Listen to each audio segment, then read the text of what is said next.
All right, guys, we are back with another review. This time of beer, I've got a Bock from the 512 Brewery here in Austin, Texas. I've not been totally blown away with 512's beers, and this is just because I'm a snob and there's certain things that I like. Um, I have not been to the brewery.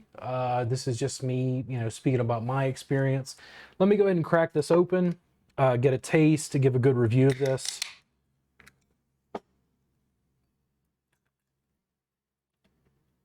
Like the amber color.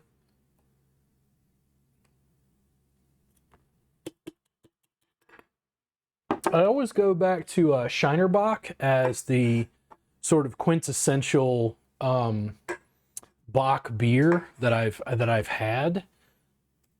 I'm trying to think if I've had any really memorable Bocks, like beers that I was just completely blown away by, and I can't think of any offhand. Shiner Bock, is there. I think of it often because it was one of the first Bocks I ever drank, but I've not been like completely blown away with what I've had. Ooh, such a difference. I just did a review of Sandemann's Tawny Port, and whew, I was lit just in that little bit. We're going to try this, and I'll try to give you tasting notes. Malt, a little bit of caramel, kind of toasted sugar. Light, maybe a little bit of barley. Toasted cereal.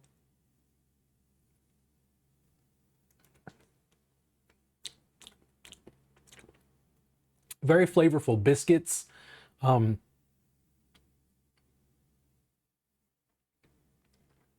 Makes me think of a scone, maybe. Coffee scone, something like that. The flavor is not overwhelming. Very light, crisp. I think if I was at a barbecue, wanted something with a little more flavor. The Bock is a little bit closer to some of the Mexican red lagers that I've had recently that I think are really good as well. Go great with food.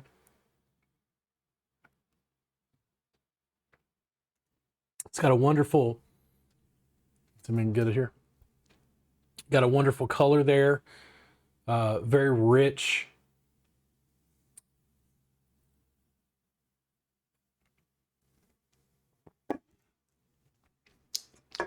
Very, very tasty. Let me see if I can find any information on their website, which is 512brewing.com.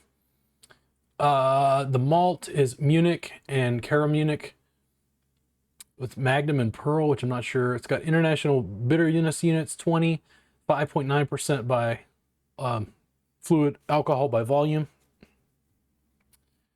Bock is our version of the classic German style, traditional malt, hops, and yeast. The beer is rich in caramel and color.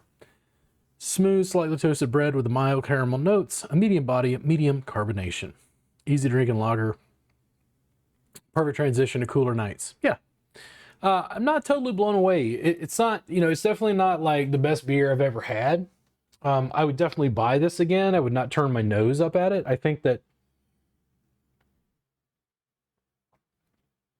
it's surprising to me how much my tastes have gravitated towards lighter, crisp beers, and then Blanco tequila, like lighter stuff that I can drink regularly without having any issues. I mean, it's certainly not like a, dessert beer or something, but it's got a different flavor profile. It just depends on what you like, If you like Bocks, I would definitely go ahead and check it out. Again, you can check them out on their website, 512brewing.com. I've not been blown away by any of their beers specifically. I haven't had any, unlike Celis Brewery, where their Grand Cru, it's a constant where I go back to the brewery and actually buy some. 512, there's not a beer there yet that I'm just constantly like got to go buy it. But the Bock is good. If you enjoy Bocks as a style and you want to go deeper than, say, Shiner, if that's all you have experience with, I think this is a good option. A lot of flavor, a lot of maltiness, toasted kind of biscuits, caramel flavors. Really, really good. So thank you so much for 512 Brewing for providing me the tasty beverages that keep me loaded. I appreciate you guys. If there's anything you want me to review, please let me know in the comment section. I'd be happy to review a beer that you're requesting or something along those lines. If there's something you want me to try, let me know. And thank you so much for tuning in to Salud with Robert Gardner.